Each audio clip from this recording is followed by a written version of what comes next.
TSPNTV.com.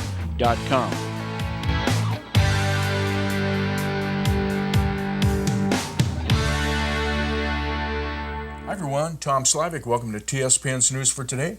And we're going to be going over the pre-agenda report with Supervisor Brian Oneto, who's also the chairman of the board this year. And thanks for coming on board here. Pleasure to be here, and, Tom.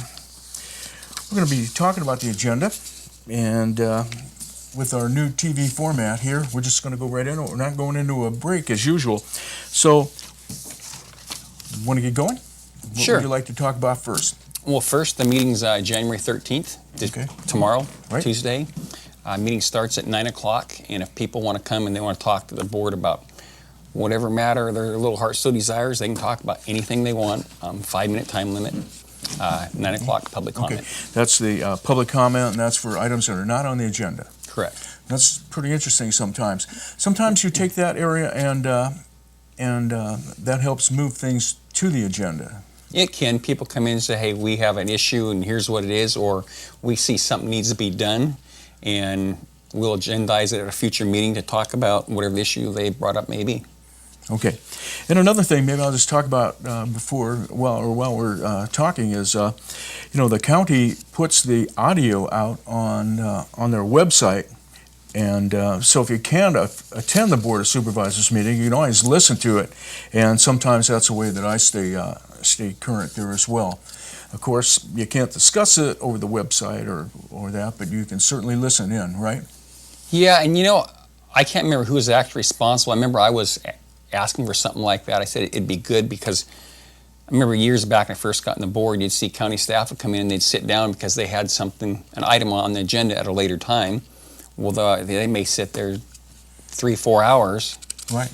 And they wouldn't know when their item was coming up unless somebody called them. This way here, if it's county staff has an item on the agenda, they can have the audio and they can be working and listening, and they can tell when their item's getting pretty close, and they can come in. And also it helps the public just if they want to hear what our meetings are like. That might have been the original purpose or something, but it certainly is nice to be able to hear everything that's going on. The public can hear too. Really good thing. And I think it is a good thing because there's some people put forth saying, oh, the board mistreats people or doesn't treat people right. I say, hey, you know what? Go listen to audio. You hear how we talk to people. Make up your own mind because there's a lot of misinformation out there. Okay. All right. So we're continuing. We just talked about public's not on the agenda, and then we come to the consent agenda. And what's that all about, Brian? Why don't you let people know? Consent is normally non-controversial matters that have been vetted.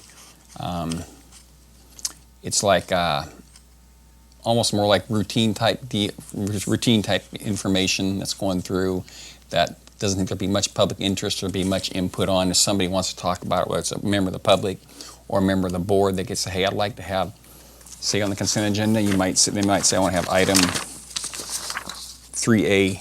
Would you pull that and let's talk about it? We'd like it talked about in an open session.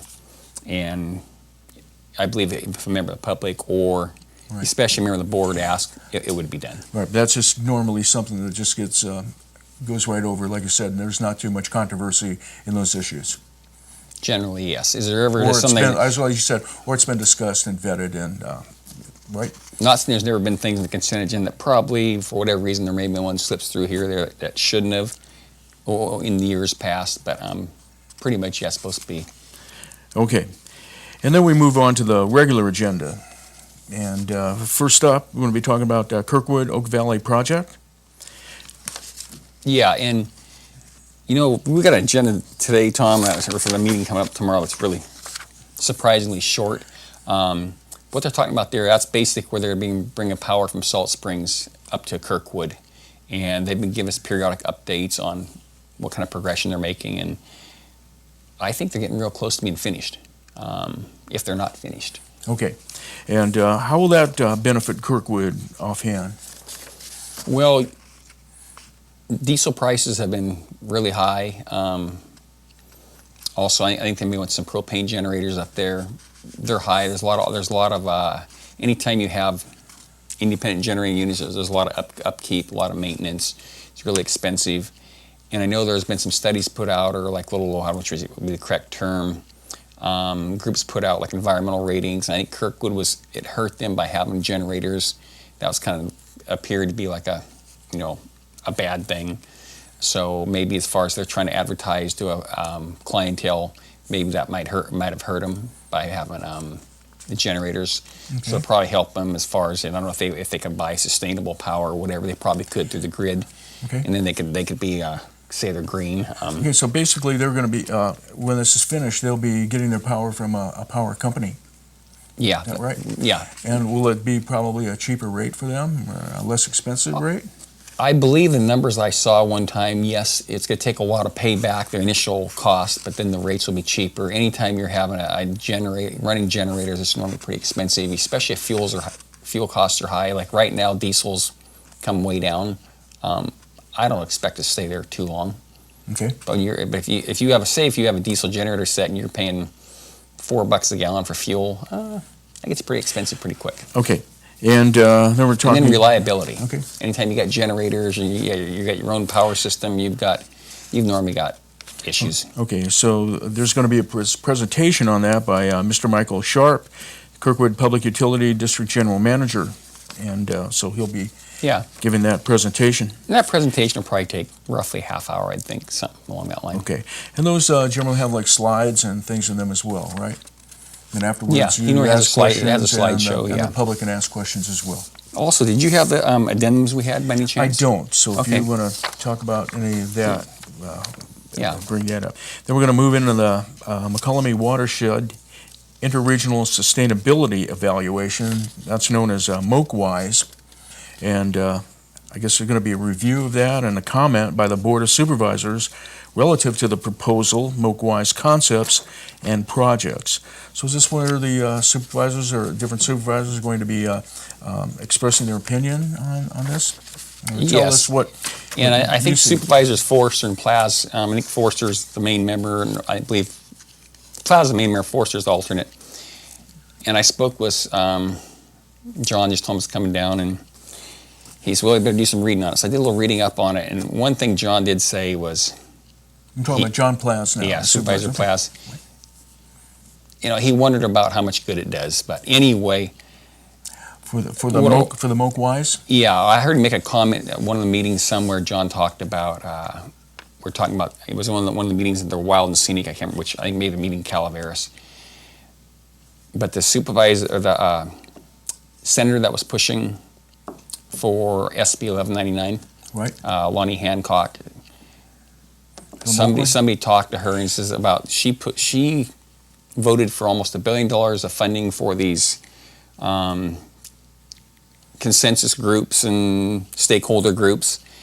And Let me get that figure right. Did you say $1 billion? $1 billion. The state spent about $1 billion on all these groups like this and stakeholder groups and all these to get together. And somebody said, well, how are you pushing this legislation when there's a stakeholder group that's supposedly working on this and trying to come to collaborate and come to consensus? She says, why don't you let that, it's like they asked that Senator Hancock, why don't you let that process play itself out? And she, those stakeholder groups, nothing ever comes out of them anyways, like a generalized statement. And I mean, Supervisor Plaz says, well, if that's the case, why did she vote to give him $1 billion? And that's how she felt about it. What I've seen on this myself, looking into it, I'm not sure how much good will come out of it. It never hurts to talk to people, because sometimes you may come up with a solution. But what will happen? The problem is you take water and oil and you put them together. They never want to mix. If you have some people or groups that are diametrically opposed, that have opposite positions, and you say, okay, come together a consensus. That's pretty hard to do. Because consensus, everybody has to agree, or this doesn't get moved. Okay. If we go back to some of the water issues I was talking about, had quite a few interviews for the MOKWISE, or not MOKWISE, but for the SB 1199. Right. Yeah. And it seemed that most, other than the county of Calaveras supervisors, most of the other groups, you can correct me if I'm wrong, I hope you would, were thinking that it wasn't a wise idea for that All bill to pass. all the other electeds except for Calaveras board said, hey, this is not a good thing. And what's kind of interesting is, I don't know if it's a result of that, but there's been a number of board members in Calaveras that have changed. I mean, they had three seats change out of 5, and I want to say, well, actually, I should say two seats out of 5. Excuse me. Okay. And they're both. I think they both have real misgivings about the wild and scenic, if they don't flat oppose it. Okay. All right. We have 1 minute, so I'll use some of it up. Maybe we're going to talk about. Is there addendum to them? We got one thing to talk about. One thing that's coming on our meeting tomorrow is committee assignments. Okay. So that's where basically the chairman puts forth a list of proposed committee assignments, and the board will vote on those and say, yeah, they can accept those. Well, then those. we'll quit talking about the watershed. Other than there was a meeting, I believe, last Thursday, and Richard Farrington. I believe the meeting was in Calaveras for Moak Wise. There's a Thursday and a Friday. The Thursday is like a public meeting where the public can go and talk. Friday was more like the Moak Wise board meeting.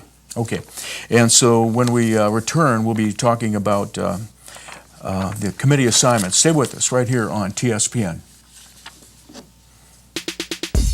You're watching Amador County's local television network, TSPN.